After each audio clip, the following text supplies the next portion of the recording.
we have more details now on the situation with Zach LaVine and where he prefers to go when he is traded from the Chicago Bulls. We also have details on the Chicago Bulls' net worth actually going up, even despite all the things going on with this team.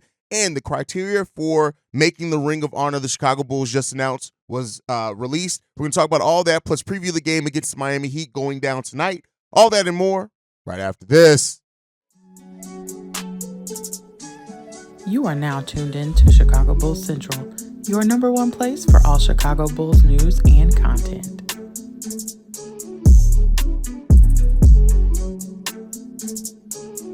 What's going on, Bulls fans? Welcome to another episode of Chicago Bulls Central, your number one spot for everything Chicago Bulls related. I'm the host here, Haize, but more importantly, you guys can follow the channel at Bulls Central Pod on every single social media platform we happen to be on. With that being said, let's go ahead and get into the content for today. And so I want to start this off by talking about the report from Joe Cowley in regards to Zach LaVine. Now, I dropped an emergency episode over on the YouTube channel just kind of right after this came out with kind of the details about Billy Donovan and Zach LaVine. So I'm going to recap that just a little bit here, and then we're going to jump into the other part of the article that I didn't talk about on that emergency episode. And so Joe Cowley in this article talked about the relationship between Billy Donovan and Zach LaVine and the fact that at this point in time, there's no repairing it. That's basically what it is. There's no repairing it, that Zach LaVine has kind of been over playing for Billy Donovan since last year. Of course, that goes back to the whole benching in Orlando, things like that. But that while the relationship between them is amicable, that they can be in the same room, that they can do things like that. But ultimately, Zach LaVine just does not want to play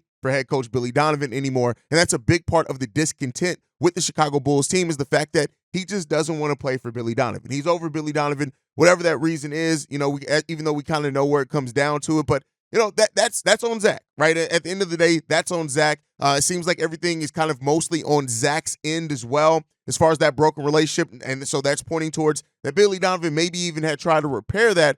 But at the end of the day, he hasn't wanted to play for Billy Donovan since last season. The Chicago Bulls front office and ownership group seem tied to Billy Donovan. And so when you're a player and you're coming into a situation to where you're losing, you don't necessarily maybe have the biggest faith in parts of the roster, even though players like Kobe White, Ayo have stepped up in Zach LaVine's absence. You don't have the biggest faith in the roster. It just comes down to this. Zach LaVine is ready to go. And so for anybody who was still holding out maybe hope that this thing could be repaired, it's not. It's not going to be repaired. It's done. Zach LaVine will be traded from the Chicago Bulls, whether it's December 15th, which is tomorrow, or close to the January 15th deadline. At the end of the day, that's where it's going to be. And so, post the Zach LaVine trade, that's kind of where this front office is more so looking. Alex Caruso, we've already heard, is off limits. DeMar DeRozan and Zach LaVine still far apart. I'm sorry, DeMar DeRozan and the Chicago Bulls still far apart on a deal. So that doesn't seem like it's going to be coming together anytime soon either. But the key part, not key, but another part in this article that I did not talk about in that emergency video I released was this, is that Joe Cowley says that Zach LaVine and his camp prefer to be traded to L.A. Now, yes, there are two teams in L.A. The Clippers just making a trade for James Harden. I think that kind of takes them off the board with that. So we're going to, of course, that probably means the Los Angeles Lakers. And this is a franchise that we've heard that Zach LaVine's been interested before. He makes his offseason home in L.A. He went to UCLA, all those things. So that all kind of points to Zach LaVine probably wanting to join the Lakers. And you look at LeBron James being towards the end of his career, theoretically. They had AD down there who's been fairly healthy this season, right? So, wanting to pair with a player and in a franchise that is going to do whatever it takes to try to win. That doesn't always mean that they're going to win, but they're going to try to do whatever it takes is going to win. It's probably the direction that Zach LaVine and his camp, again, Clutch Sports, want him to go in. And this isn't anything that's new for Clutch Sports, right? It's not anything that's new. It's not anything outside of what we've already seen with other players and things like that. So, when it comes down to it, in this article, Joe Cowley talks about like the players that could be moved on Friday, which is, could be moved on the 15th. Jackson Haize, Taurean Prince, Cam Reddish, D'Angelo Russell, Gabe Vincent, Christian Wood are all eligible to be moved. At that point in time, Austin Reeves, Rui Hachimura, they're not able to be moved until January 15th. So, if those players are going to be involved in the deal, that may be where you're looking at with some other things for as well. So, if it ultimately ends up being the Los Angeles Lakers and we send him to a destination of his choice, the Lakers don't have necessarily the best assets, right? And as far as draft picks, I don't think they could trade their own draft pick into 2027, 2028, somewhere in there. So, and like I talked about before when we've talked about the Lakers, the only benefit of the 2028 is that that's when Zach LaVine's contract is off the books. The Lakers may be a very much worse team at that point in time, and the Bulls could get 5 years after a deal, right? A first round pick that's going to maybe high, if you're looking at that type of thing. So this whole Zach LaVine saga, I've said it, I've done a video on it. I'm ready for it to just be over. That's it. I'm ready for it to be over. That doesn't mean I want the Bulls to just make any trade that's out there. I'm just ready for it to be over because honestly, I'm kind of tired of talking about it. I'm kind of tired of the trade machine deals. I'm kind of tired of just not knowing what this team is going to be. I'm ready for the Bulls to just focus on whatever the next wave of this team is because we got players that are down there cooking, and they deserve the respect for the focus to be on the performance of players like Kobe White. Right? That's what the storyline of this season deserves to be focused on, is somebody like Kobe White who's just going on an all-star level performance and killing it and playing amazingly well. That's what I feel like it deserves to be on. Will it be? It remains to be seen. I guess we'll see, but it is what it is. But throughout all this turmoil, one of the things that kind of stand out as well is that the Bulls' value as a franchise is actually up. It's up 18%, up to 4.8, almost $5 billion is the Chicago Bulls franchise worth. Now, the reason why I point this out, there are a lot of Bulls fans throughout what's going on with this team have said things like, let's not show up to games, right? Let's hit them in the pocketbook where it hurts. That's going to get them to do what we want. And then even in that, right, the United Center, back kind of full now with the Bulls being on the 4-game winning streak, things like that. Now they've lost 2 games in a row. They're going to Miami. Let's see what they do on that, a little bit preview on that here in a second. But when it comes down to it, the Chicago Bulls, and the thing that I've always said, this franchise makes money in so many different avenues and that's not to say that we can, but it's going to have to take sustained over time. You're not going to start hitting the Chicago Bulls pocketbooks by 1 year of being, of not showing up to the United Center. And, that's just the value of the Bulls. We're a worldwide franchise. We're a worldwide brand. There are fans of the team in other countries that are going to show up when they can. They're going to support the team because they don't get to be there live and in person. And while the discontent with the Chicago Bulls franchise and the decisions that they made is real, palpable, and you guys should absolutely make your voices felt on that, we just got to keep in mind, and like I've said, it's just not going to come in the way that you think it's going to come. You got Charles Barkley saying that the Bulls are an embarrassment to the NBA. I have zero idea what they're doing. Y'all stink. And at this point in time, like, I get it, right? I understand where the Chicago Bulls are right now. We are one of the largest markets in the world. And the fact of the matter is that we should be able to put out a better team than that. But what I've always said with that, we right now don't have a ownership group that's committed to doing to win by any means possible, right? By whatever it takes. They're not willing to do what it takes to put this, no matter what it takes, to just put a winning team on the court. It's about the bottom dollar for them, right? And so because of that, you have to have a front office that drafts, signs, and just executes the game of basketball extremely well. A coach that's going to get the most out of them. That's the way. The ownership group is not going to change. And I'm telling you guys this now. For those that still hope on the Reinsdorfs to sell the team, like I've said, me personally, I'm someone that I'd rather put my time and energy into things that are realistically going to happen. The Reinsdorfs are not selling the Chicago Bulls. Not probably in any of our lifetime. Not to say that it won't ever happen, but we have a chance to be old, gray, and in the grave more likely before the Reinsdorfs would ever sell the Chicago Bulls. So what do we need? We need a front office that's just going to be smart. Ownership has very little to do with the makeup of a team day to day. That's on the president of basketball operations. That's on the GM. And that's why I said in my video yesterday, the way that the front office has gone about now this win now situation, right? Wanting win now players back, that also puts a highlight on how well you have to draft, right? Because you are not going to get free agents. Not when we're at the state that this team is right now. You have to be able to draft better. You have to make better free agent decisions, and you have to develop internally. That is where the Chicago Bulls team is right now. You have to be able to develop internally, and we're seeing a player like Kobe White doing some of that, and it makes it feel good when you do have a player that's developing, that you drafted, things like that. But we have to do it more consistently. This front office has to draft well over the next bit of time. And I know I brought that in on a separate conversation, but like I said, the Chicago Bulls are going to be a franchise that's always going to make money. It's going to be extremely hard to hit the Chicago Bulls in their pockets with the way that the brand is recognized worldwide. We are up from just 2022, right? And you got to keep in mind, that's just mostly losing when you look at it. So, where it's going to be And how we're going to get this team out, this franchise out of where it is right now is going to come through development, drafting well. It's not going to come through ownership changes. It's not going to come through all of a sudden not showing up to games. It's not going to come through those things. You have to lock in. And this front office has to be a front office that goes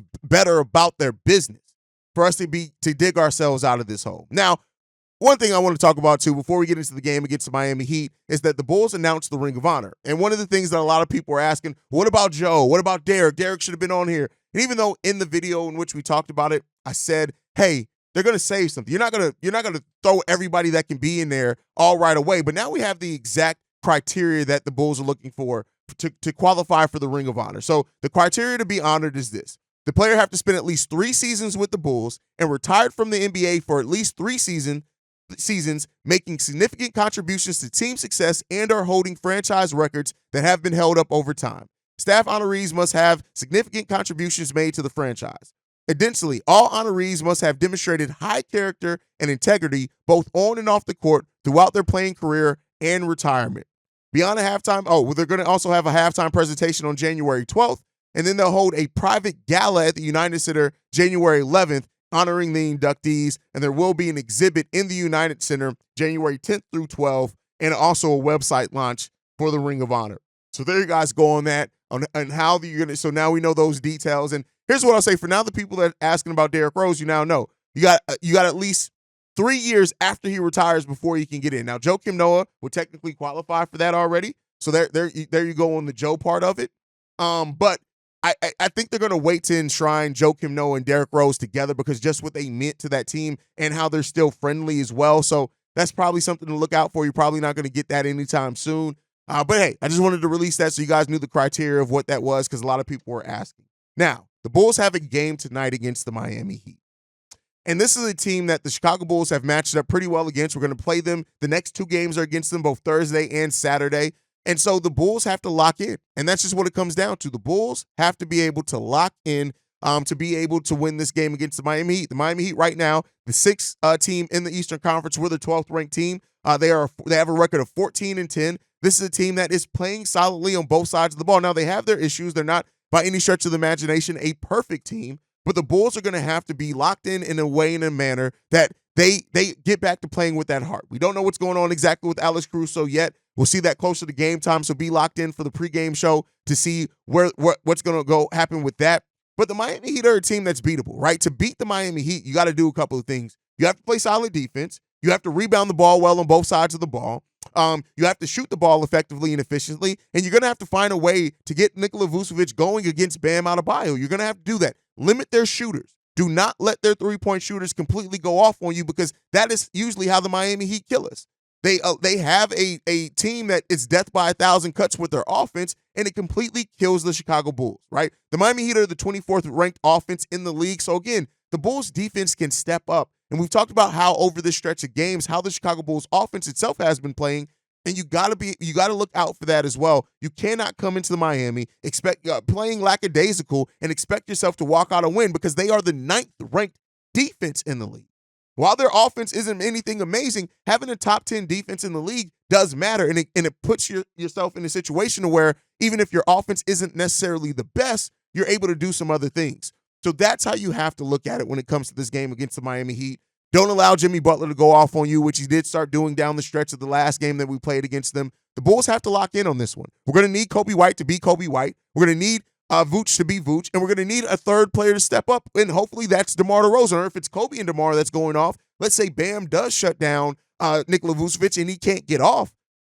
You have to have another player step up. Is that going to be Patrick Williams? Is that going to be Ayo? Is that going to be Alex Caruso if he plays? Is it going to be Torrey Craig catching fire from 3-point range? Yet again, those type of things matter in a game like this. And if the Bulls aren't prepared, willing, and able to come in here and play with the level of heart needed, listen, I know that it's tough. I don't want to act like it's easy. When you're a team that has to play based off all heart, that can get exhausting. That can get worn out. And so at the end of the day, you have to be able to come in here and just take care of the basketball, get turnovers where you can, limit your own turnovers. Do not allow the Miami Heat to kill you off turnovers. Don't let that happen. You can't let that happen. If you do, you're going to absolutely kill yourself. The Bulls got to come in this one and execute. That's it. You got to come in here being willing to execute. You got to come in here being willing to sacrifice for each other and yourselves. And we got to play solid enough offense. We got to stop having the performances, the empty performances from some of these players. And we do need our bench to step up. I know the bench has kind of gone in and out because you got players that's coming in and out of the lineup, coming off that bench, and the level of intensity that we saw early in the season hasn't always been the same from the bench. Now, that 4-game winning streak, the team as a whole was playing with great intensity, but we do need our bench, right? We are a team that needs our bench to be on for us to be the best versions of what we can be. That's just the reality of where this team is right now. And if the Bulls can't do that, it's not only just going to be a long night against the Miami Heat, this losing streak is going to extend. So, we'll see what the Bulls can end up doing, Mary. I have faith in this team because I've seen the heart that they've been able to play with. And while Alex Caruso is day-to-day, you still need other players to step up. We're going to need a Torrey Craig to step up. We're going to need a Javon Carter to step up. We're going to need an Andre Drummond to play as well as he can, right? And then hopefully one of the young players in Dalen Terry, Julian Phillips, as well can play solidly enough in the role in the minutes that they're given to be able to add something to the Chicago Bulls team. So we're going to be live for the pregame, the halftime hangout, and postgame shows. They're all going to be live on the channel. So if you're on the podcast side, you want to interact with us live, we have some fun on those live streams. Make sure you guys go to the YouTube channel, hit the subscribe button there. If you're on the YouTube side, go to the podcast side, whether it be Spotify, whether it be Apple Podcasts. Go ahead and hit the subscribe button there. Leave a review as well, since you can't leave a review on YouTube. But thank you guys so much for showing up to another episode of Chicago Bulls Central. Make sure you guys are following the show at Bulls Central Pod. You can send us any feedback, questions, comments, concerns, bullcentralpod@gmail.com. And then lastly, if you want to leave a text message and our voicemail for the mailbag, the number to do so, 773-270-2799. We are